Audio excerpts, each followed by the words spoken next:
Aí foi, né? Buenas tardes. Nosso grupo vai falar sobre a óptica de La Vision. É formado por mim, a Alane, Natália, Luciane, Juliana, o Wanderson e a Tauana. Passa ele aqui, vai te... Nesse aqui.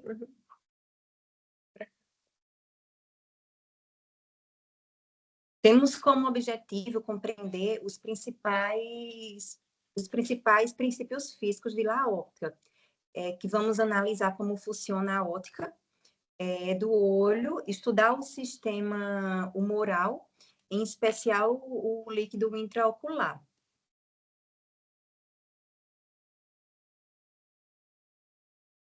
Certo? Temos que saber, de grande importância, que a luz ela não circula igual em todos os meios, né? Em material transparente, como a água e o cristal, ela vai cambiar, vai ser diferente o transporte dela, como no ar. O índice de refração, ela tem relação entre a velocidade, entre a luz que é circulada entre o ar ou a luz que é circulada em qualquer outro meio. Quando a luz atravessa uma superfície inclinada, ela pode ser diferente, o índice durante o processo de refração. E a refração da luz, ela é dividida em três, né? Que é o índice de refração, refração dos raios, refração entre os meios. Que a luz, ao entrar em um ângulo, o raio muda sua direção. E essa mudança de direção, ela vai depender de quê? Depende da força de resistência e depende também do ângulo e do índice de refração.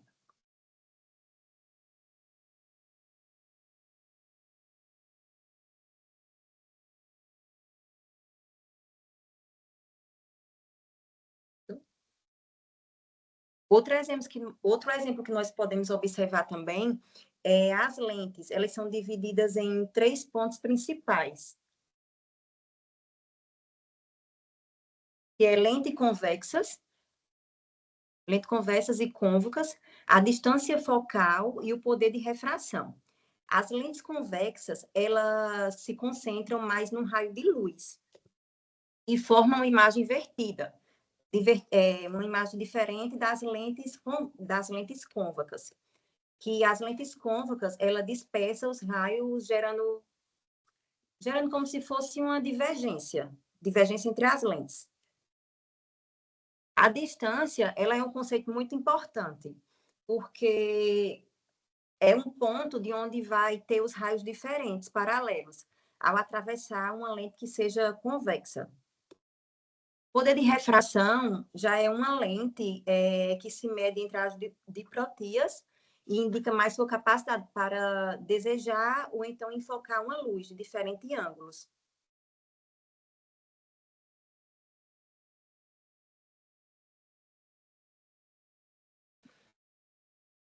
Nath, tu coloca o outro slide que eu vou usar a imagem? Esse próximo, aí, essa imagem de baixo. Não, isso. Então, o olho, ele é como uma câmera, já que conta com vários sistemas. Por exemplo, tem um sistema de lentes, tem um sistema de abertura variável e tem a película, que é onde vai reflexar o que a gente vê e especificadamente é a retina, né? No caso, a película a gente simula com a retina. Então, essas três estruturas compõem uma câmera e também o olho humano. Sobre o sistema de lentes, existem 4 superfícies, que eu vou falar sobre elas, está nessa imagem abaixo aqui, que desse sem acomodação e acomodado. Existem 4 superfícies de refração no olho. A primeira se forma entre o aire, ou o mundo exterior, que é onde a gente está vendo, e a cara anterior da córnea. A segunda é sobre a cara posterior da córnea e o humor aquoso. E a terceira entre o humor aquoso e a cara anterior do cristalino. Também tem a quarta e última, que é sobre a cara posterior do cristalino com o humor vítreo. Essas 4 superfícies que devem de passar a luz da parte exterior, que é essa que a gente vê, até chegar à retina. E cada uma dessas estruturas, elas têm um índice de refração que é diferente entre uma e outra. Que o índice de refração nada mais é que uma grandeza física que mede o quanto a velocidade da luz diminui ao passar de um meio para outro. Ou seja, cada vez que passa entre a córnea, o cristalino, o humor vítreo, vai mudando os índices de refração. Por exemplo, do aire é 1,0, da córnea 1,38, do humor aquoso 1,33 e do humor vítreo 1,34. Nath, pode voltar no outro?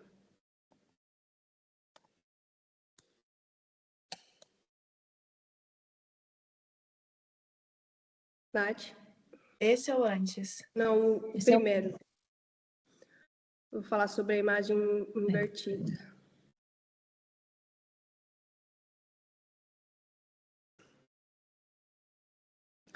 Então, sobre a imagem invertida.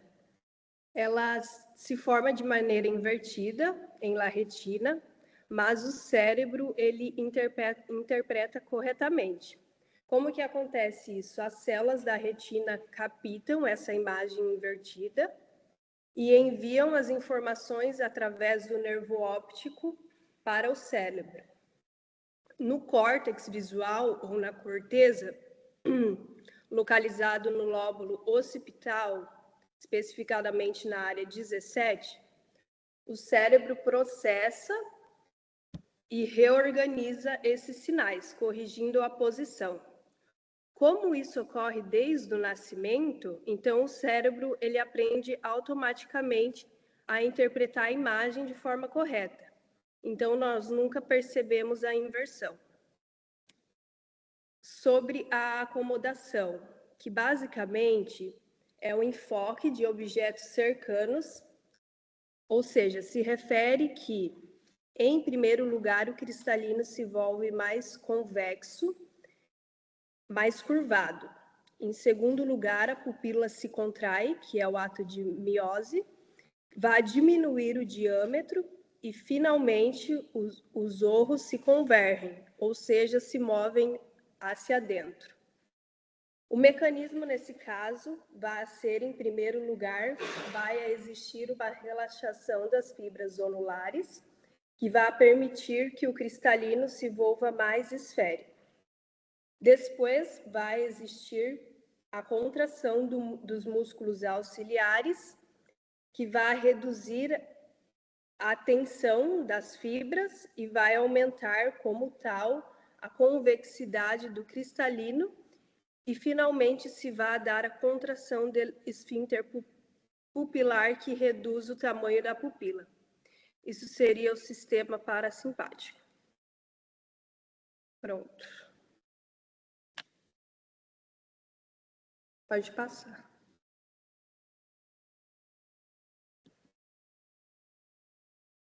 Olá, buenas tardes. Meu nome é Luciane. Eu irei dar continuidade ao trabalho. Irei falar um pouquinho da presbicia e o papel da pupila.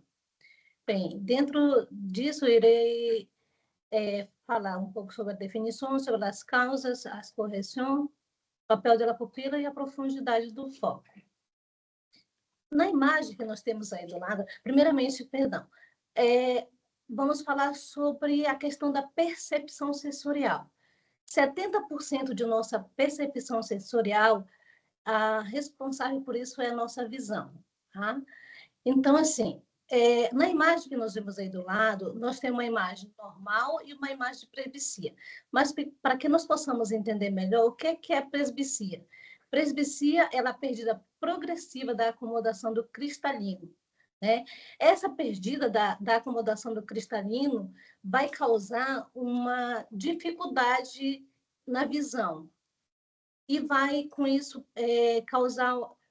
fazer com que nós tenhamos uma visão borrosa, né? Se vocês olharem na imagem, nessa imagem onde tem o óculos, aonde está o óculos é a visão normal, e aonde a parte de cima é aonde tem a visão borrosa. A pessoa que tem presbicia normalmente enxerga assim. Não sei se vocês conseguem visualizar com o mouse que eu estou apontando. Essa imagem aqui nós vemos assim, tá? Então, assim, quem tem presbicia, ela vai ter dificuldade para enxergar objetos cercanos, né? Objetos perto.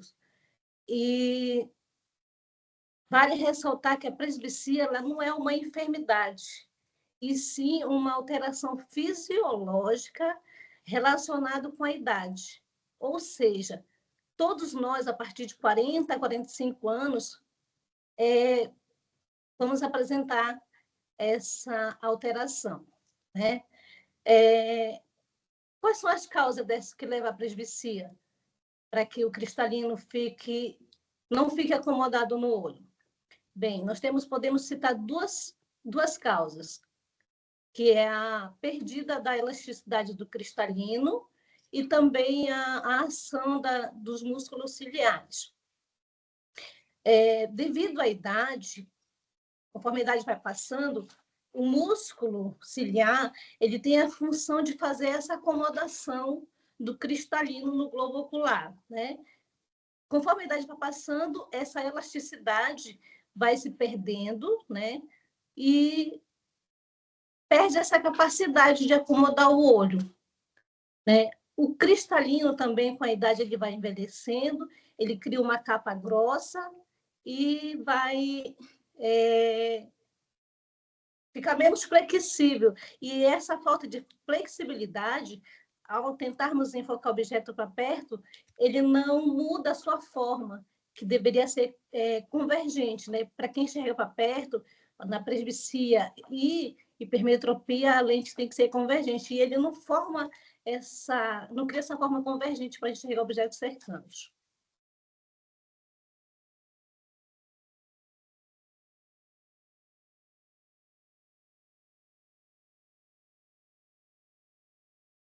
Quais são as formas que a gente pode corrigir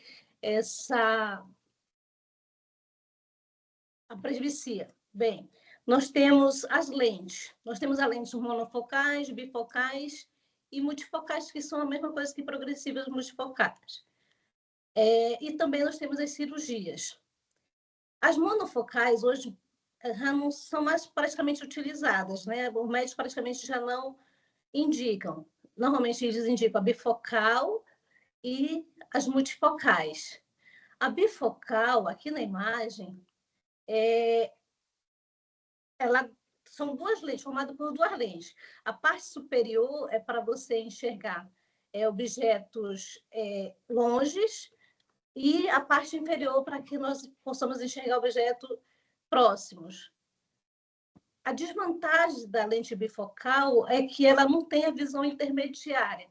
Qual seria essa visão intermediária? Tipo, eu olhando daqui para o computador, exemplo bem clássico, né? E a multifocal não, ela já é mais abrangente, ela já corrige essa visão tanto para perto quanto para longe, e como essa visão intermediária. Ela só requer um pouquinho mais de tempo para que a gente possa se adaptar com ela, né? Que é essa lente de baixo. Tá? Tá. Agora vamos falar sobre a função da pupila a importância da pupila na questão da óptica. Bem, a pupila ela tem um papel não é importante assim, para que nós possamos na correção, digamos assim, da visão, mas ela atua para regular a luz, a entrada da luz na retina. Ela também vai fazer com que melhore a nitidez da imagem, e também ela atua na questão dos reflexos oculares, né? Quando se fala em regular a luz, a entrada da luz, de que forma? Vamos citar dois exemplos. Em ambientes escuros, o que é que acontece com a pupila? vai ocorrer o que nós chamamos de midríases. O que é a midríase? É a dilatação da pupila, para que entre mais luz e a gente, assim, possa enxergar melhor os objetos, ter uma claridade, digamos assim, uma visão melhor. E, em relação a ambiente muito claro, já vai ocorrer a miose. O que é a miose? Miose é a contração da pupila, para evitar que excesso de luz e isso cause dano na pupila. Em relação à nitidez da imagem, o que acontece? Quanto menor a pupila, melhor a profundidade do foco. Ou seja, a gente consegue enxergar com mais nitidez os objetos, melhores os objetos cercanos, né? Em relação ao mecanismo de reflexo, posso citar dois mecanismos de reflexo, que é o fotomotor, deixa eu só lembrar que a palavra que eu esqueço toda vez, fotomotor, sim, e o foto de acomodação. Como é que funciona esse processo do fotomotor? A luz vai entrar, vai contrair a pupila com a intensidade da luz. E na acomodação, a pupila se contrai, né? Se fecha, e quando os objetos estão próximos também. Ou seja, resumindo de forma bem sencilla, a pupila ela é como se fosse o diafragma do olho, né? Ela vai regular a entrada da luz, ela vai melhorar a nitidez dos objetos, né? E também, de certa forma, proteger a retina. Agora vou passar a palavra para o meu colega Johnson.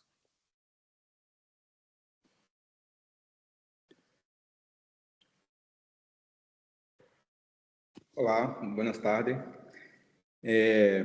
Antes de eu falar sobre os erros de refração, que são hipermetropia, miopia e astigmatismo, e os patológicos, que são queratocono e catarata, teremos que ter em mente primeiro o que é uma emetropia, né, que é a visão normal, que é quando a imagem ela é formada a nível da retina. No caso da hipermetropia, em que a imagem se forma detrás da retina, né, após a retina, por um globo ocular curto, e a miopia é ao contrário. A imagem se forma antes da retina, né, por um globo ocular demasiadamente largo, né, grande. No caso do astigmatismo, já é uma alteração a nível da córnea, ou no sentido vertical ou no sentido horizontal. No caso do queratocono, que também é uma alteração a nível da córnea, que a córnea fica muito convexa, né, muito angulada, ocasionando uma visão borrosa, visão dupla, podendo desencadear uma miopia, um astigmatismo, uma hipermetropia, e o paciente também tem uma fotossensibilidade, né, sensibilidade à luz. Já as cataratas, a alteração é a nível do cristalino, fica com essa opacidade, né? Ou seja, se tivermos alterações a nível do globo ocular, pode ser hipermetropia ou miopia. Se for a nível da córnea, vai ser queratocono ou astigmatismo. E já as cataratas é a nível de cristalino. Pode passar. Aqui nós temos à esquerda uma visão do olho normal, uma com miopia, outra com hipermetropia e astigmatismo. Numa visão normal, o músculo ciliar está relaxado, esse é o primeiro exemplo. O ligamento suspensório está contraído para poder deixar o cristalino mais delgado e assim o paciente enxergar tanto a cerca, né, a perto, como distante, a lejana. E a imagem se formar a nível da retina, né? O ponto focal está a nível da retina. No caso de pacientes com hipermetropia, e que essa imagem se forma depois da retina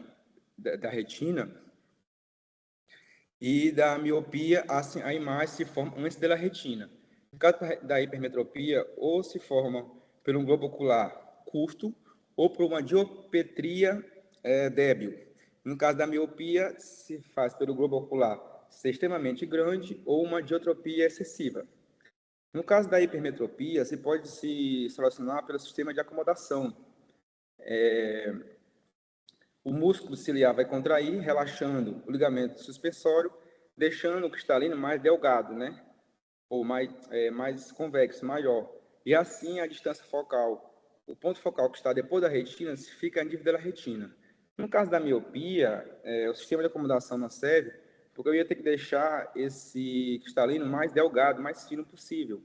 E no caso, como o músculo ciliar já está relaxado, o sistema de acomodação fisiologicamente não é possível. No caso do astigmatismo, que é uma alteração ou vertical ou a nível horizontal das córneas, né? Em que o paciente fica com a visão bifocada. No caso de miopia, o paciente não enxerga a distância. Para hipermetropia, o paciente não enxerga próximo, né, perto, e o astigmatismo ele não enxerga nem a distância e nem perto. No caso, à direita aí do queratocono, que o paciente também é uma alteração no nível da córnea, pode ver que a convexidade da córnea está excessiva, né? Alterando, assim, a visão. Ou por questões genéticas, ou por ter de coçar o olho, né? Algum trauma ocular pode ocasionar o queratocono. Aí se faz o uso de uma lente para poder cancelar o índice de refração da córnea e assim tendo uma visão melhor. Pode passar.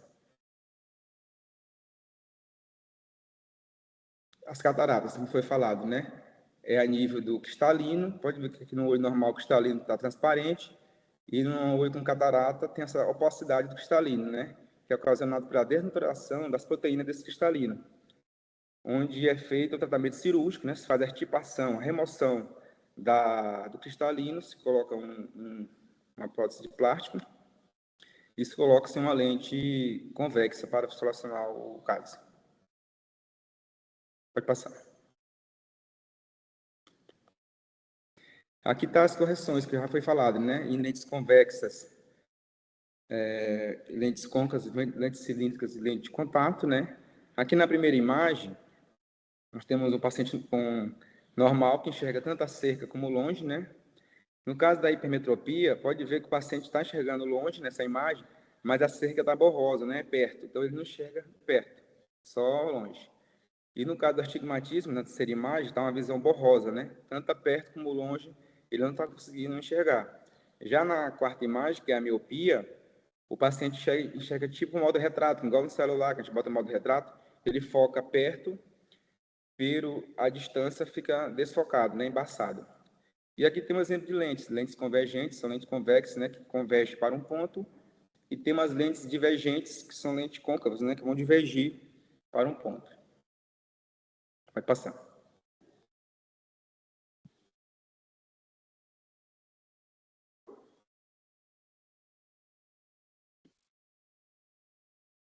Tá desligado. Buenas tardes, mi nombre es Natalia. Yo voy a falar sobre a agudeza visual e a percepção da profundidade. A agudeza visual é a capacidade do olho para distinguir pontos próximos e para distinguir que não é uma mesma imagem, objetos próximos, e distinguir a nitidez da imagem. E isso depende da fóvea central, que é uma região na retina especializada em alta resolução da imagem. Ela é formada unicamente por conos fotorreceptores que transmitem informação através das células bipolares até as células ganglionares e permite representações precisas da imagem.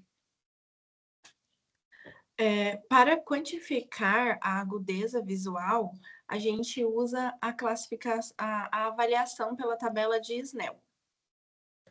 E é essas duas tabelas. A única diferença é que essa tabela da direita a gente usa para crianças que não sabem identificar letras e a outra para pessoas mais adultas, mas a avaliação é a mesma. Aí a gente avalia conforme as linhas. Linha 1, linha 2, até linha 11. E conforme a pessoa vai respondendo, se ela está conseguindo enxergar ou não, a gente vai avaliando a sua capacidade da visão com essa numeração que tem na lateral. Quanto mais ela conseguir ver as linhas até a 11, mais é a qualidade da visão dela. E é classificado em visão normal, baixa ou baixa visão severa. E também, ainda sobre as tabelas. Essa tabela é aplicada numa distância de 6 metros, mas dependendo do local de aplicação, se for uma sala pequena e a tabela for um tamanho pequeno, pode ser aplicado de 3 a 5 metros de distância da pessoa até a tabela. Aí faz a aplicação em um olho, tampa o outro, depois vice-versa. E essa alteração, se for identificada alguma, indica problemas na capacitação do enfoque de la visão ou na transparência da nitidez do olho. Agora, falando sobre percepção de la profundidade, depende do sistema de visão para interpretar a ubicação dos objetos. E o espaço e o espaço tridimensional, né? Os objetos em espaço tridimensional. Existem 2 mecanismos principais, que é movimento de paralages e visão binocular essa palavra é difícil. Estereopsia. O movimento de paralage é quando o objeto se desplaza e objetos cercanos se movem rapidamente e objetos lejanos se movem de maneira lenta ou quase não se movem. Isso o cérebro usa para distinguir a distância relativa entre os objetos, a localização. E a visão binocular e estereopsia é quando o olho recebe uma imagem e o cérebro interpreta essa diferença para criar uma percepção tridimensional. Isso chama estereopsia. Ela é útil para calcular a distância entre os objetos, os movimentos entre objetos e movimentos finos que a gente faz com as mãos. E basicamente isso. Um resumo. A agudeza visual serve de maneira geral para permitir que a gente veja uma imagem com nitidez e detalhada. E a percepção de profundidade serve para a gente interpretar o espaço que a gente está e o espaço que a gente tem para se mover e a distância.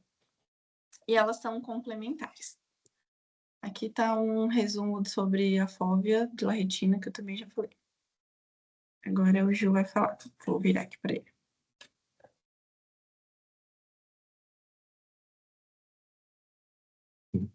Olá, boa tarde. Meu nome é Juliano. Agora eu vou estar falando sobre o sistema humoral do olho e glaucoma.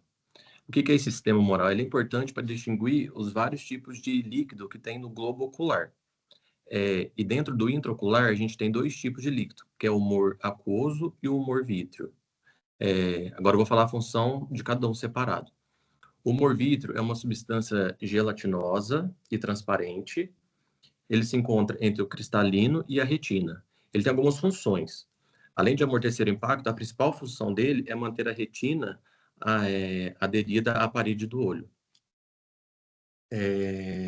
Agora, o humor aquoso. O humor aquoso a gente vai falar um pouco mais. O humor aquoso é um líquido claro, parecido com plasma. Ele é produzido pelos processos ciliares e ele é secretado de 2 a 3 microlitros por minuto.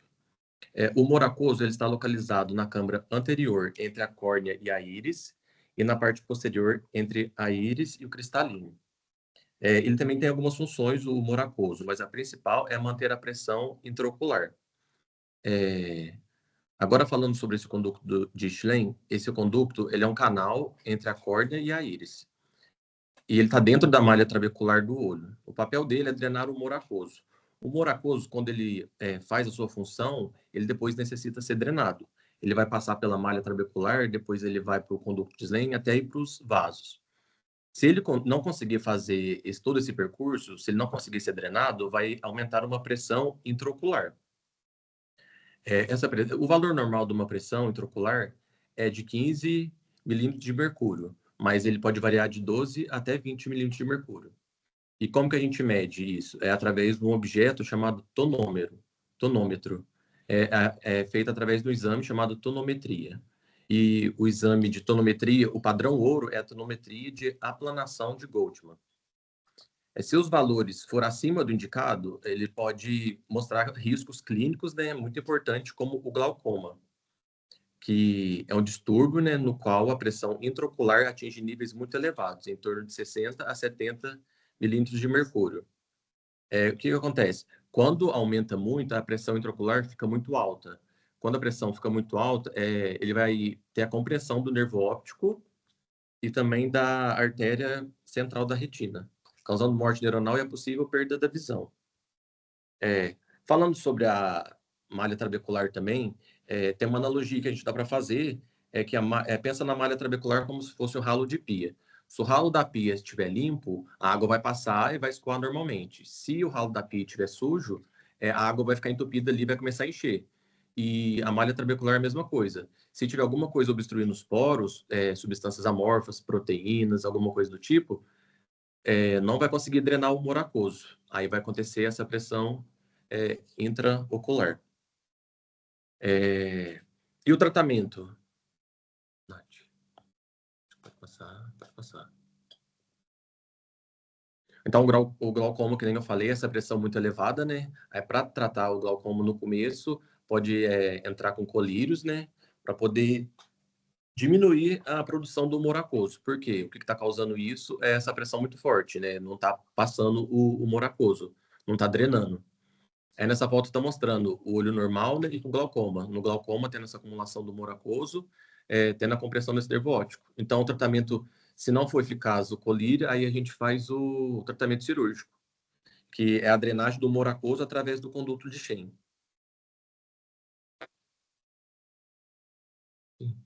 Acabou. Prontinho. É isso o nosso trabalho, gente. Parabéns, Cajé.